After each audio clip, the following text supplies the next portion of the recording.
Selamat pagi teman-teman. Selamat berjumpa kembali ya. Hari ini pertemuan kita kemungkinan ini pertemuan untuk teori yang terakhir kali untuk mata kuliah keamanan sistem komputer ya. Jadi saya harap teman-teman bisa menerima materi dari saya ya, walaupun sedikit dan sekelumit, tapi harapan saya besar manfaatnya dan paling tidak bisa menambah skill dari masing-masing individu teman-teman semua, sehingga nanti bisa diaplikasikan dalam dunia kerja. Mungkin pada pertemuan terakhir ini sekaligus saya mohon maaf jika selama saya mengajar dari awal pertemuan kita sampai dengan hari ini, mungkin kadang-kadang saya hanya memberikan video record pengajaran karena memang kondisi-kondisi tertentu yang memaksa dan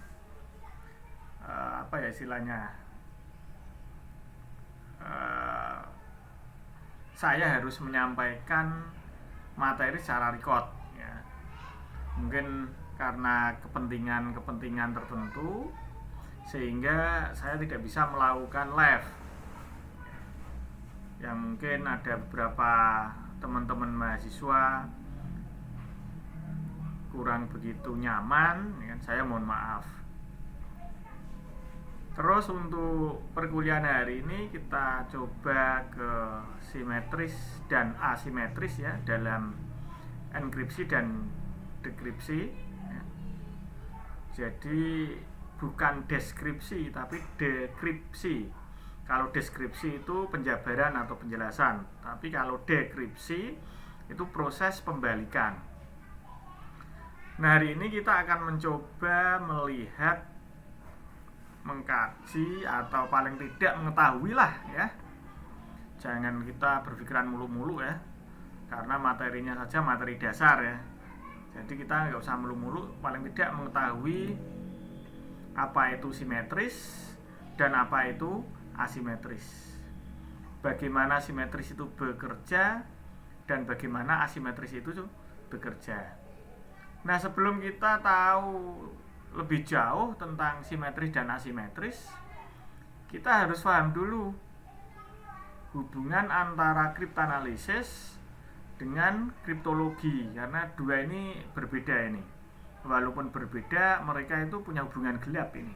Jadi yang punya hubungan gelap itu tidak hanya manusia pacaran saja ya. Wah, ilmu itu juga punya hubungan ternyata ya kan? Antara kriptanalisis dan kriptologi. Jadi yang hubungan gelap itu tidak kita saja saat pacaran ya kan. Nah, tapi juga ternyata hubungan itu ada pada dunia teknologi, yaitu kriptanalisis dan kriptologi. Dalam hal ini harus kita ketahui dulu.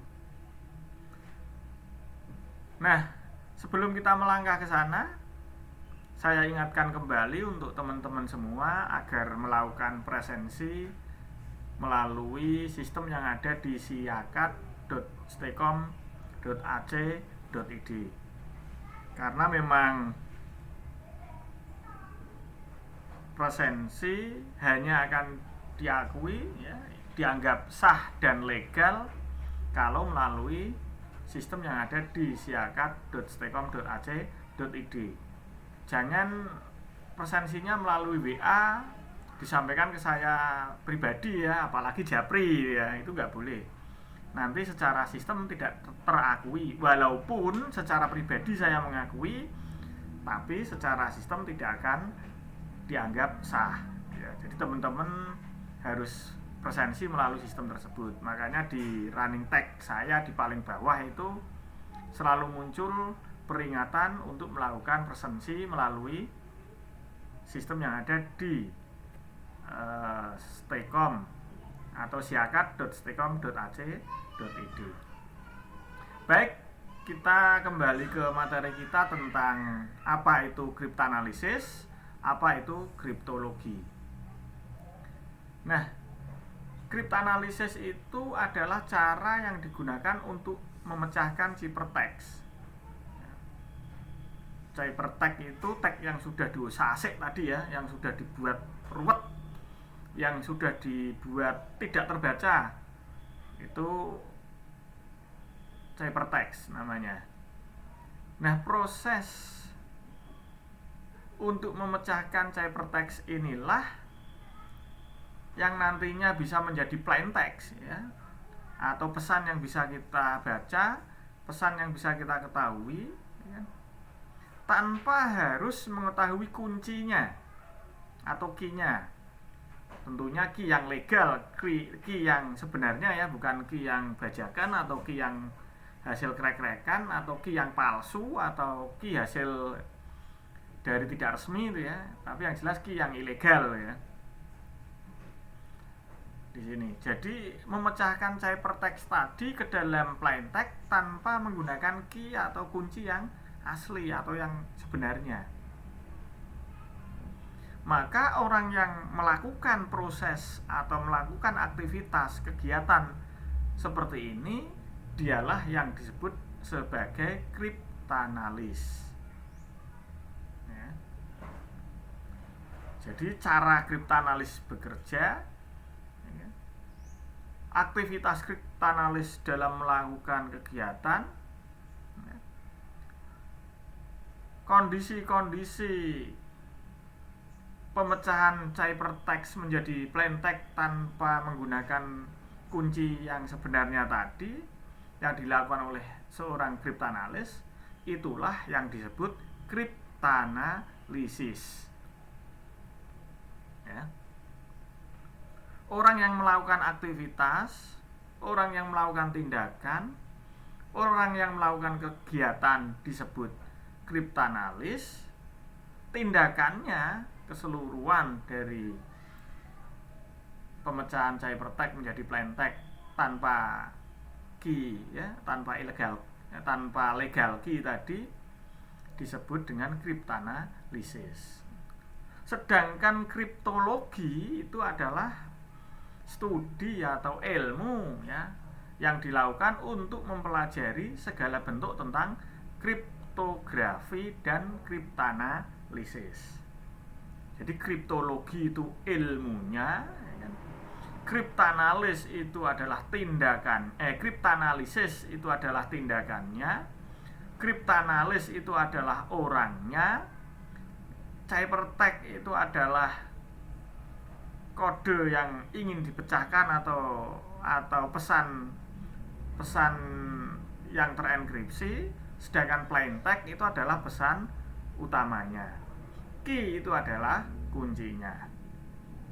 Dari sini bisa dimengerti ya, atau dipahami ya, kalau terdapat pemahaman yang agak sulit atau konsep-konsep yang sulit diterima oleh pikiran teman-teman mahasiswa semua, saya harap bisa ditanyakan melalui forum yang ada di kolom komentar live chat.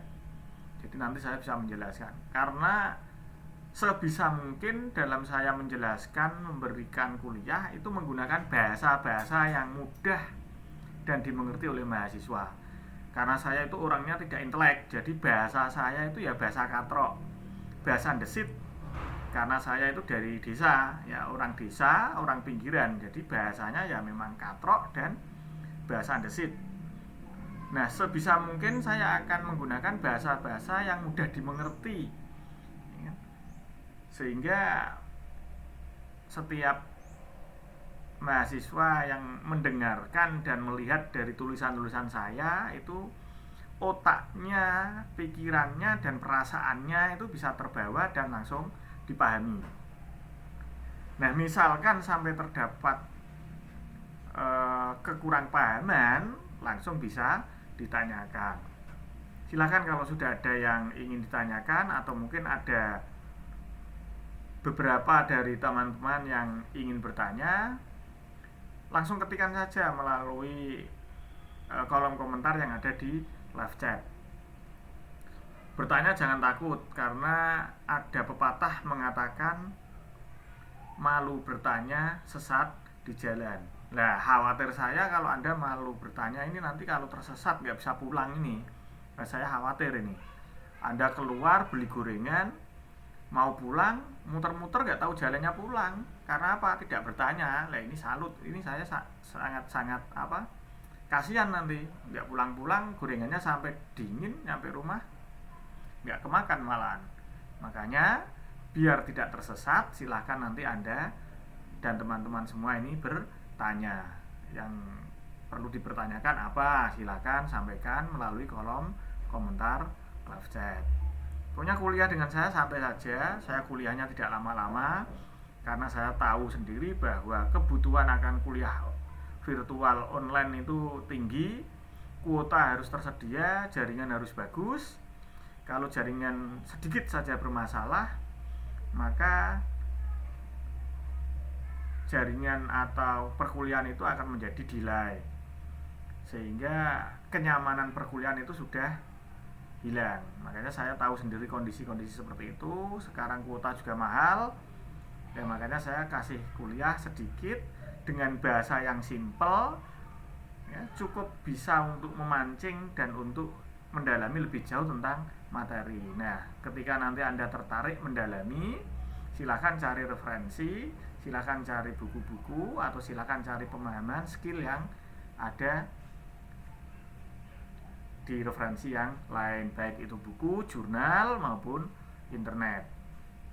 Kita lanjutkan ya untuk definisi dari kriptoanalisis dan kriptologi. Sudah paham ya, bisa membedakan dua kalimat ini ya. Kriptoanalisis adalah bla bla bla, kriptologi adalah bla bla bla gitu ya. Seperti yang saya sampaikan tadi. Nah, di sini persamaan antara kriptografi dan kriptoanalisis ya. Tadi ya, kriptoanalisis itu suatu tindakan, kegiatan, aktivitas gitu ya. Nah, sekarang persamaannya apa antara kriptografi dan kriptoanalisis? Ya, kriptoanalisis persamaannya adalah sama-sama mengeksplorasi bagaimana proses menerjemahkan ciphertext menjadi suatu plain text. Ini ada pesan baterai lowbat ya. Saya sambil ngecas baterai dulu, ini saya persiapkan baterainya. Entah, saya lupa tadi, dari tadi pagi nyala, nggak saya colokkan ke stop kontak ini. Jadi laptop saya 3 jam itu langsung KO ini. Semoga nggak sampai mati ini. Kalau sampai mati bahaya ini ya. Mohon maaf ya, ada gangguan teknis ini. Sebentar, ini saya cari colokannya ini. Nah, sudah bisa. Semoga lancar. Hari ini lancar, damai, sejahtera, aman, jaya, sentosa. Nah, bisa kita nikmati bersama. Nah, persamaannya antara kriptografi dan kriptoanalisis sama-sama mengeksplorasi bagaimana proses menerjemahkan ciphertext menjadi sebuah plain text. Ya, proses bagaimana cara mengembalikan pesan yang semrawut tadi menjadi pesan yang dapat dibaca. Nah, perbedaannya apa sekarang? Perbedaannya kalau kriptografi itu bekerja secara legal ya. Jadi kriptografi itu kerjanya dia legal, benar. Nyoh, kamu, saya kasih kuncinya. Nah, silakan nanti ada pekerjaan ini, ya silakan di decrypt, karena pekerjaannya mungkin rahasia, ya kan, sehingga di encrypt. Terus kita dikasih kuncinya, terus kita buka, oh ternyata saya disuruh sarapan pagi gitu ya. Itu namanya kriptografi, legal kerjanya, sah. Tapi kalau kriptoanalisis itu kerjanya ilegal. Anda itu kalau nyuri-nyuri data, ya kan, apalagi kalau menggunakan jaringan wifi ya, nah, kita coba cari-cari Wireshark ya, kita cari-cari kuncinya, passwordnya ya, itu namanya kita ilegal, nggak sah sebetulnya. Cuman kan memang feeling dan tangan anak-anak IT itu kadang-kadang iseng gitu. Walaupun tidak ada niat buruk ya. Jadi tidak terdapat niat jelek pada tindakan kita, kadang-kadang itu iseng. Jadi kita kadang-kadang iseng pakai software Wireshark untuk membobol password jaringan, pakai sniffing untuk proses apa gitu ya, pakai apalagi untuk coba mengetahui isi apa gitu ya. Itu kadang-kadang kita seperti itu hanya niatan iseng, tidak mempunyai niat buruk. Cuman resikonya perlu hati-hati, karena resiko yang terdapat pada kegiatan kita untuk mengakses sesuatu yang bukan hak kita secara ilegal itu termasuk pelanggaran pidana ya, nanti bisa kena UU ITE. Jadi saya harap teman-teman berhati-hati. Pak, nanti untuk ini UU ITE-nya gimana Pak dari sisi hukum? Ini nanti akan ada materinya sendiri di mata kuliah lain, bukan materi kita. Jadi kita nggak ada standar untuk hukumnya. Kalau kita kan mempelajarinya tentang sistem keamanannya ya, baik keamanannya maupun aktivitas dan kekurangannya. Itu yang kita bahas. Walaupun juga yang kita bahas sedikit, tidak banyak, karena dosennya itu taunya cuma sedikit ya. Dosennya tongkrong-tongkrong di rumah, ya, udah tudut ngopi ya, itu kan kurang ilmu. Jadi ya maklum lah ya kan, masa-masa pandemi ini ada PPKM, mana boleh nongkrong di kafe, kan nggak boleh ya kan, mana boleh nongkrong di jalan, kan juga nggak boleh. Jadi ya di rumah saja. Nah, di rumah ke mall sarung ya kan, pancal ke mall, tarik bantal, kan enak ya kan. Nah, ini contoh dari penggunaan key atau kunci tadi ya. Jadi salah satu cara untuk menambah tingkat keamanan adalah algoritma enkripsi ya. Selain kalau komputer kita ya kita password. Untuk masuk ke komputer aja kita sudah bisa menerapkan level-level pengamanan tertentu ya. Dari nyalakan ya, dari membuka dulu. Dari buka laptop itu kadang-kadang laptopnya itu ada kuncinya ya, ada kunci ya. Laptop sekarang itu biasanya ada kuncinya itu. Kalau di tempat pameran biasanya kan laptop itu terkunci, itu dikunci, nggak usah dibuka itu. Ada gandulannya, grendel itu ya. Itu bukanya saja dikunci. Kalau sudah buka, tekan tombol power, nanti masuk pertama kali di BIOS bisa kita password ya kan. Walaupun password BIOS itu bisa di clear ya. Tapi kan paling tidak sudah kita amankan ya. Tapi kalau saya nggak, BIOS nggak saya password itu. Kalau saya, laptop saya itu nggak ada passwordnya. Bahkan masuk ke Windows itu, kalau saya nggak ke password itu, bebas. Jalan tol, pokoknya laptop saya itu jalan tol. Nggak ada data penting kok ya kan. Lawang desa ya kan, pinggiran, ke mall sarung ya. Data yang diamankan apa? Kan nggak punya apa-apa ya. Jadi paling-paling ya presentasi kayak gini. Terus hasil-hasil riset itu tok, nggak ada sesuatu yang menurut saya hebat yang sampai wah orang-orang itu mau masuk ya. Beda lagi kalau laptopnya itu ada surat selingkuh, lah itu nanti perlu diamankan. Tapi kalau selama masih biasa-biasa saja ya, untuk memudahkan.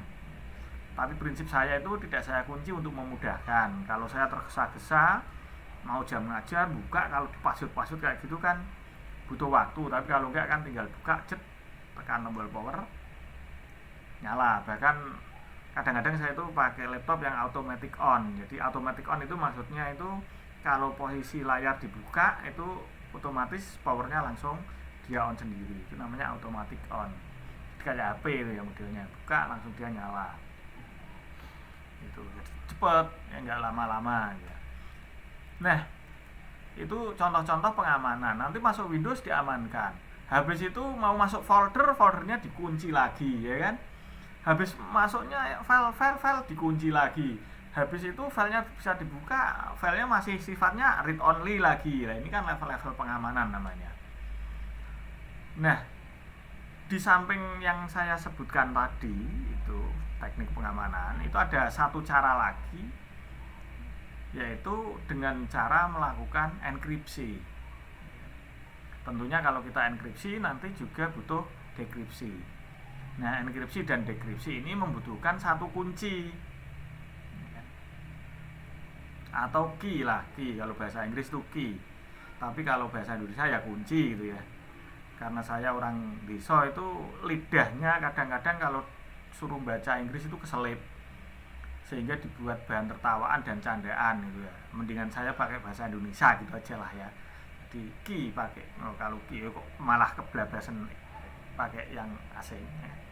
Kunci pakai kunci. Sehingga kalau kita lihat dalam persamaan matematisnya ya kan, karena algoritma itu intinya menyelesaikan masalah secara matematis, itu namanya algoritma. Jadi kalau Anda itu nanti bicara tentang komputer, menyajikan data, entah itu tugas akhir, skripsi, atau proposal, kalau membicarakan algoritma dan ditanya tentang algoritma, ya kan, jadi intinya itu persamaan matematis, ya kan. Jadi persamaan matematis yang digunakan untuk menyelesaikan persoalan, itu namanya algoritma. Tentunya algoritma harus disusun sistematis, logik, ya kan, dan bisa dipahami. Kita temukan persamaan matematisnya adalah enkripsi M sama dengan C, sehingga nanti ketika kita dekripsi C itu sama dengan M. Katakanlah M-nya itu teks, ya kan. Berarti ketika kita mengenkripsi M dengan kunci C, maka nanti ketika kita proses dekripsi menggunakan kunci C akan menghasilkan suatu hasil plaintext berupa M. Itu ya, bisa dipahami ya. Jadi dalam proses enkripsi dan dekripsi yang berkaitan dengan key atau berkaitan dengan kunci, dalam hal ini adalah C tadi, itu akan terdapat dua algoritma atau dua cara atau dua metode. Yang pertama biasa disebut dengan simetris, yang kedua biasanya disebut dengan asimetris. Kalau ada kalimatnya A itu berarti ya aktivitas yang berlawanan atau aktivitas yang tidak sama dengan yang tidak menggunakan A tadi. Kita lanjut. Kalau nggak paham langsung tanyakan via aja ya, via kolom komentar di live chat, biar saya baca nanti. Kalau nggak paham, kalau paham ya syukur, ya, alhamdulillah gitu ya. Nah, sekarang kita ke algoritma simetris dan asimetris. Kalau algoritma simetris itu cirinya kunci yang digunakan untuk membuat enkripsi sama dengan kunci yang digunakan untuk mendekripsi teks atau mendekripsi file.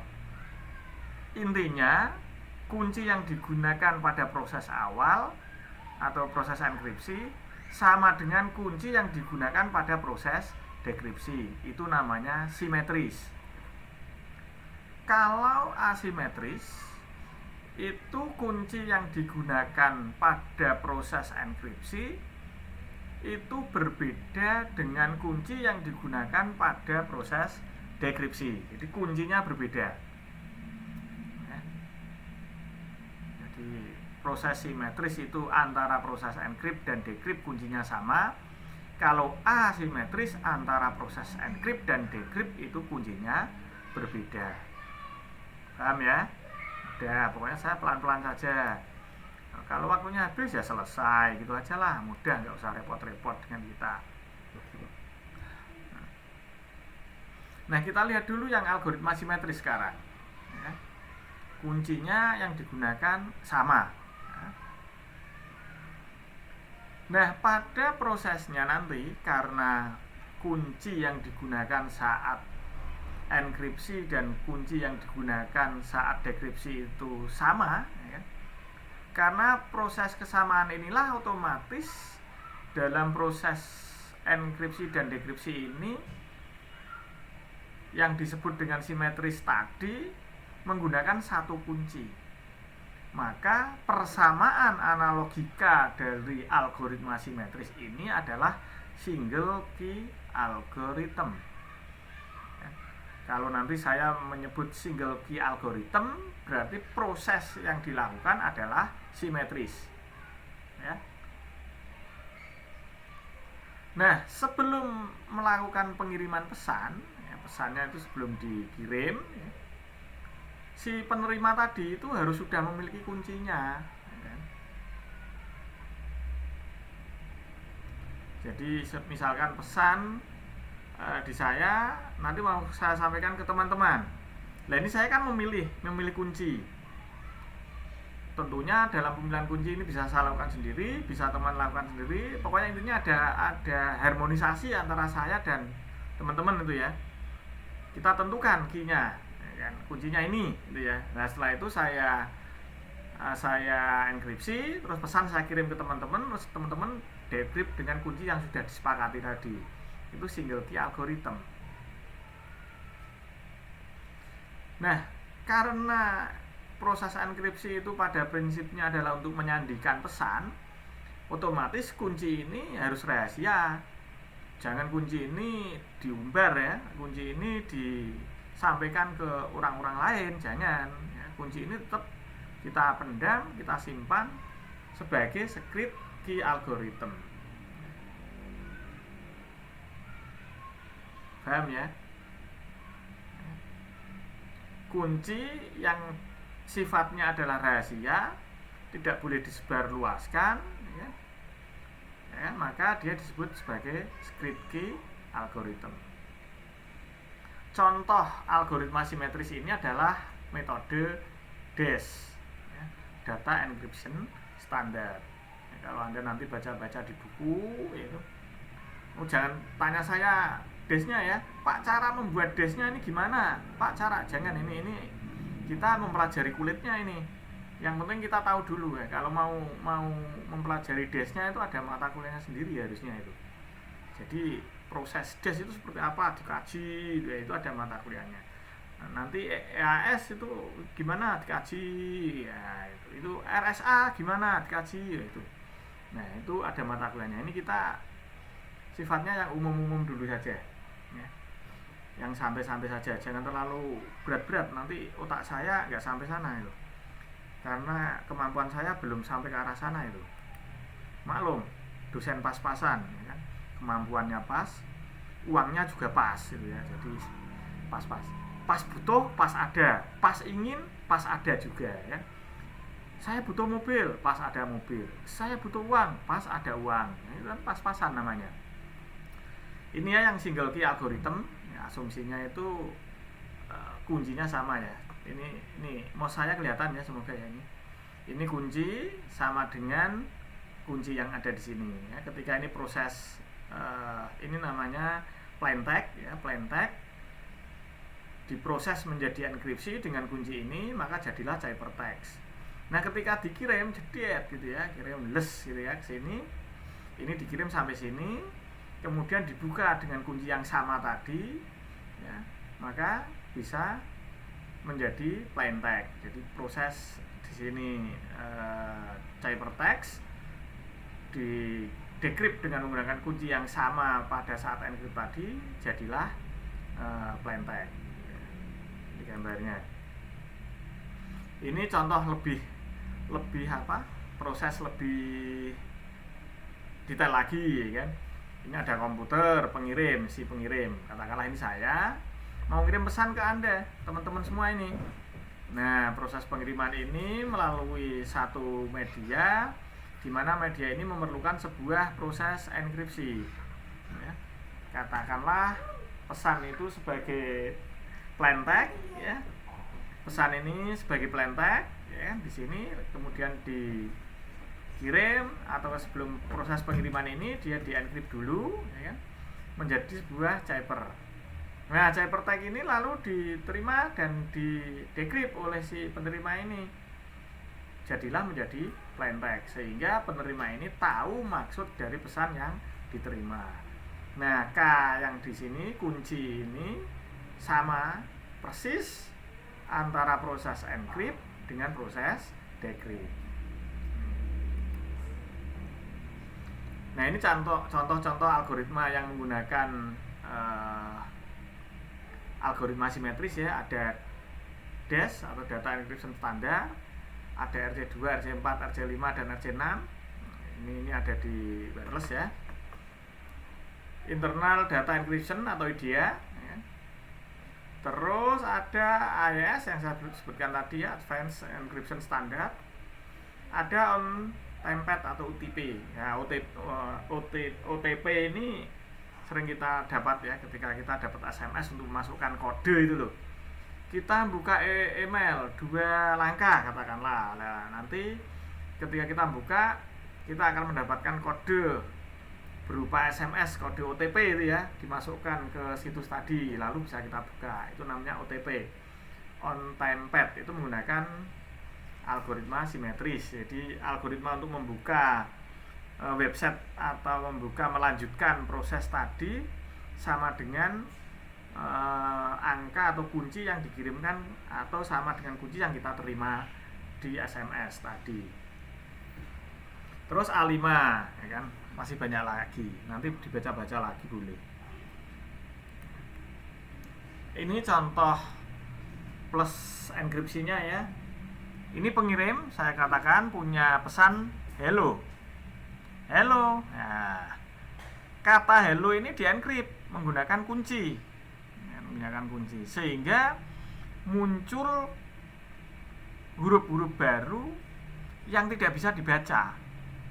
Atau bukannya tidak bisa dibaca ya, tidak bisa dimengerti. Kalau baca mata kita bisa melihat atau bisa membaca, atau keluarlah huruf persen, F, G, dolar sama H. Ini adalah hasil encrypt dari kata hello dengan menggunakan kunci yang ada di bawah ini. Nah, lalu kunci ini kita bagi ke yang mau menerima tadi, namanya proses share secret, karena ini berbahaya. Share secret itu rahasia. Kalau ketemu orang lain kan berbahaya, bisa dibuat buka kunci hello ini.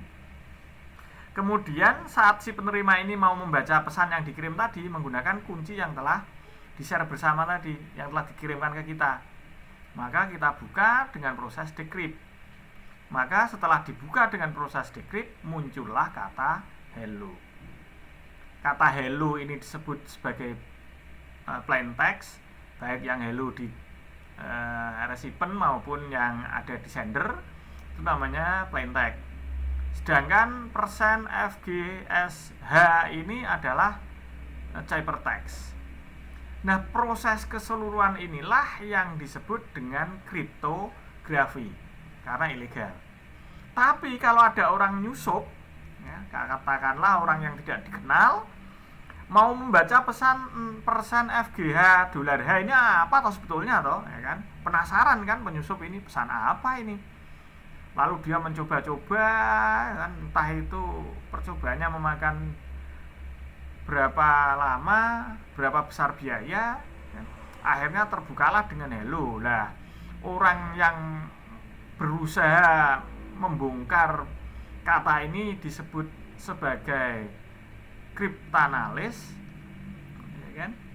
Artinya cryptanalysis, proses atau kegiatan orang tadi disebut cryptanalysis. Kalau kita ya kan tadi kan sah secara legal, jadi disebut kriptografi. Bedakan ya, sudah ya. Ini kita lanjut. Ya kan? Ini ya kan proses sama dengan tadi ya, nah, cuma lebih rinci, ya kan? Disertai dengan pengiriman via internet, gitu ya, katakanlah kunci. Ya.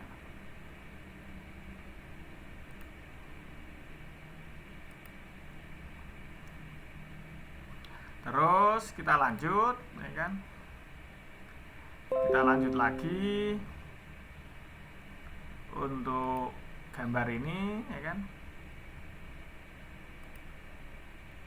Nah, sekarang kelebihan dan kelemahan algoritma simetris sekarang. Ini simetris. Kelemahan dan kelebihan algoritma simetris ya, kita kaji kelebihannya dulu. Kecepatan operasinya lebih tinggi ya. Jelas ini karena kuncinya sama, tidak ribet-ribet ya, kecepatan operasinya otomatis lebih tinggi. Sehingga karena dia cepat, maka pada proses ini sistem kriptografi dengan algoritma simetris ini bisa dilakukan dengan cara real time. Jadi saat-saat sekarang atau real time, waktu nyata. Tapi ada beberapa kekurangan ketika kita menggunakan algoritma simetris ini. Nah, ketika kita nanti ketemu dengan beberapa pengguna ya, atau istilahnya pesan yang saya kirim itu untuk beberapa orang, itu nanti saya membutuhkan kunci yang berbeda-beda. Kalau kuncinya tak buat sama ya nanti Anda bisa buka pesan yang dikirimkan ke teman Anda ya, teman Anda bisa membuka pesan yang dikirimkan ke temannya lain lagi. Ini kan resiko. Jadi saya dalam mengirimkan pesan ke banyak orang, saya membutuhkan banyak kunci ya. Otak saya ini yang repot menghafalkan kunci ya. Si A ini tadi tak kirimi pesan apa, kuncinya apa. Si B tak kirimi pesan apa, kuncinya apa. Si C tak kirimi pesan apa, kuncinya apa. Repot kalau kalau pesannya berbeda. Tapi kalau pesannya sama sih nggak masalah, kuncinya dibuat sama, nggak ngefek. Tapi kalau pesannya berbeda masing-masing orang, nah ini yang bermasalah ya. Terus permasalahan lagi yaitu dimana saat membuat kunci ini, untuk menentukan kunci ini, karena melibatkan banyak orang, karena melibatkan banyak pilihan, maka prosesnya menjadi lama. Nah, permasalahan-permasalahan yang terjadi inilah yang disebut dengan key distribution problem. Bisa diketahui ya. Jadi key distribution problem itu apa? Oh, ternyata seperti ini. Nah, ini dari kemarin ini ada yang bertanya ya tentang masalah algoritma simetris dan asimetris ya. Nah, itu semoga materi hari ini bisa menjawab. Materi hari ini bisa memberi pencerahan, bisa lebih memberi pengalaman dan pengetahuan tentang pertanyaan-pertanyaan yang diajukan kemarin yang kebetulan belum secara spesifik membahas tentang algoritma simetris dan asimetris. Nah, terus kita melangkah sekarang yang ke asimetris. Kalau tadi kan yang simetris. Nah, asimetris ini lebih ribet, lebih kompleks daripada yang simetris. Kok bisa lebih ribet dan lebih kompleks? Ya, karena kunci yang diterapkan pada saat enkripsi itu tidak akan sama dengan kunci yang digunakan saat dekrypt. Jadi kuncinya itu berbeda. Sehingga algoritma ini minimal ya, pada penggunaan algoritma asimetris ini dalam proses kriptografi, minimal dia membutuhkan dua kunci. Kunci saat encrypt dan kunci saat decrypt, karena harus berbeda. Maka dua kunci inilah yang nanti kita kenal dengan istilah public key dan private key. Mulut saya keceplosan lagi baca Inggris. Nah, wong desa kok ya.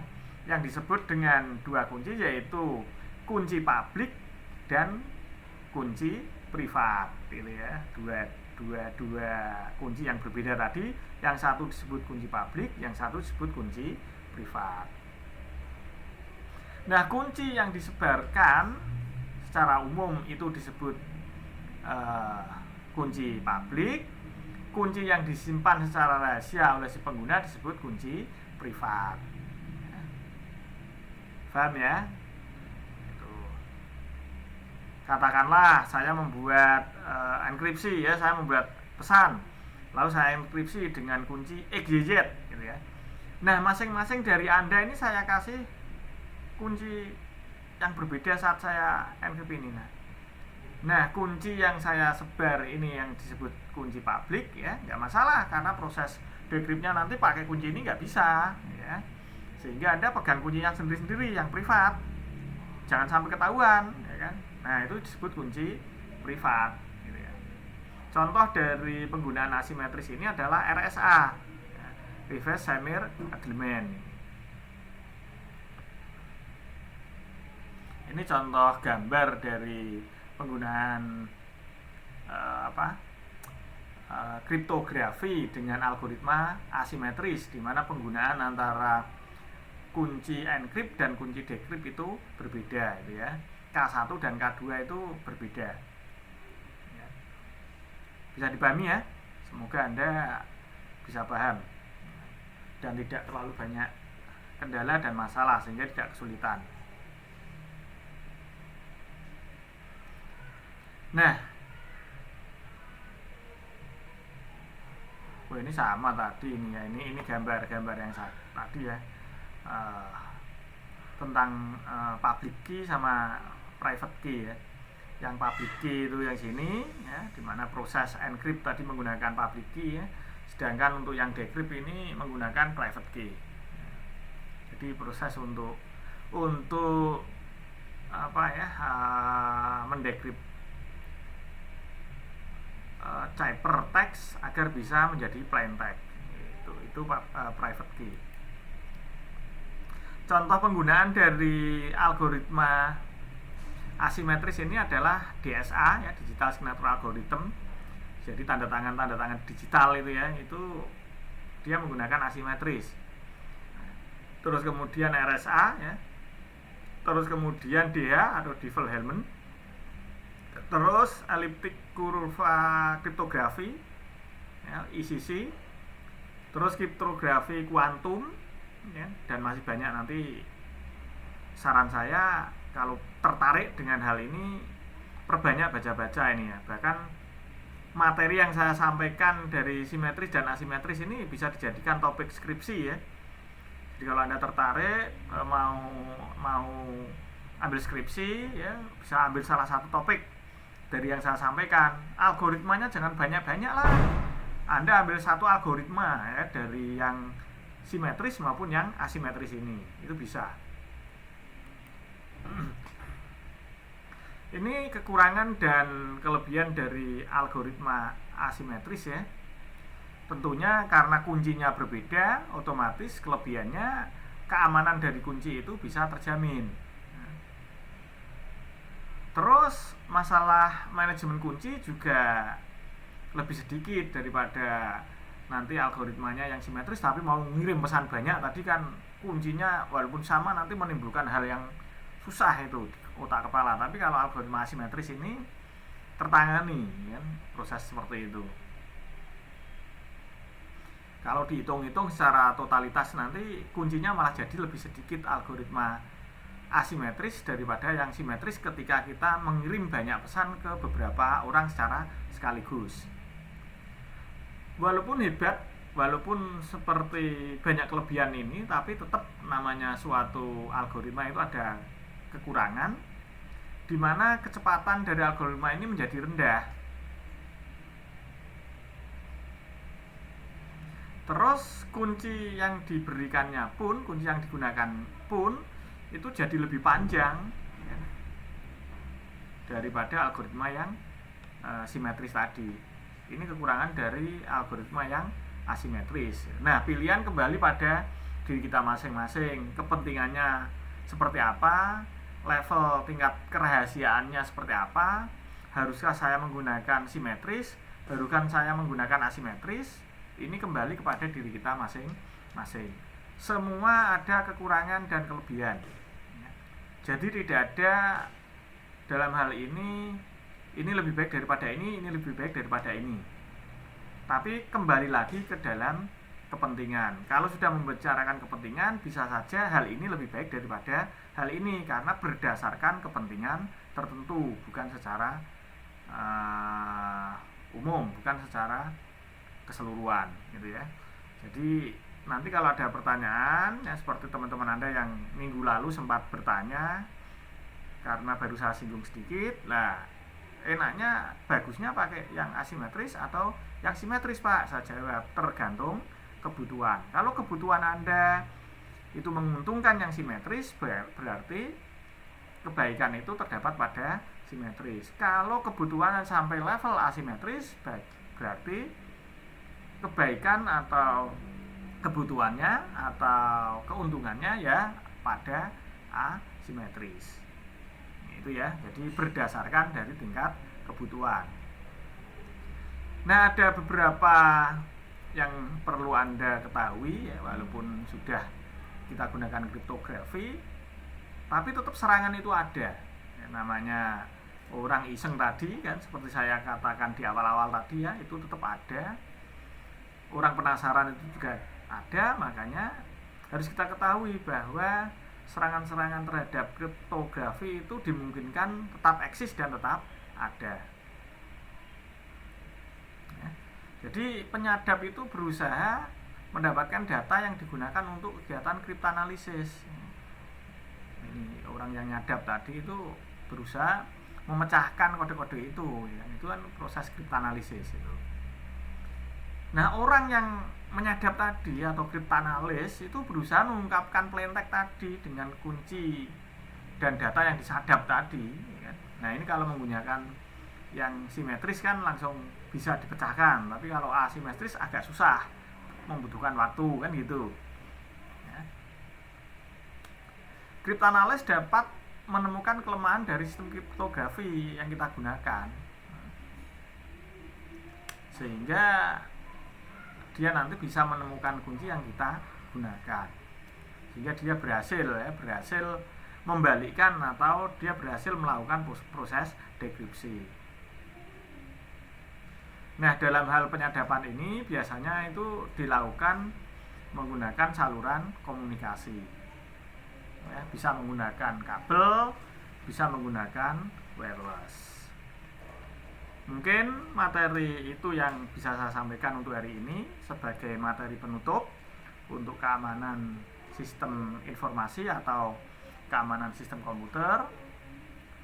Kurang lebihnya mohon maaf kalau ada pertanyaan-pertanyaan, kalau ada kurang pahaman, kalau ada kekurang atau ada kekeliruan saya menyampaikan ya, karena saya sebagai manusia biasa tidak lepas dari namanya salah dan dosa. Makanya saya secara berulang-ulang dengan tulus hati ya kan, merasa sebagai orang pinggiran, merasa sebagai orang desa yang bahasanya katrok, yang kemampuannya itu under average ya, di bawah rata-rata dari mungkin teman-teman yang lain atau bahkan dibanding dengan teman-teman mahasiswa yang ada di sini. Dengan tulus hati, dengan harapan bahwa teman-teman mau memaafkan kesalahan-kesalahan yang saya perbuat, atau mungkin baik yang disengaja maupun yang tidak disengaja. Hari ini pertemuan saya akhirnya sekian. Saya lagi mohon maaf ya, terima kasih, selamat pagi.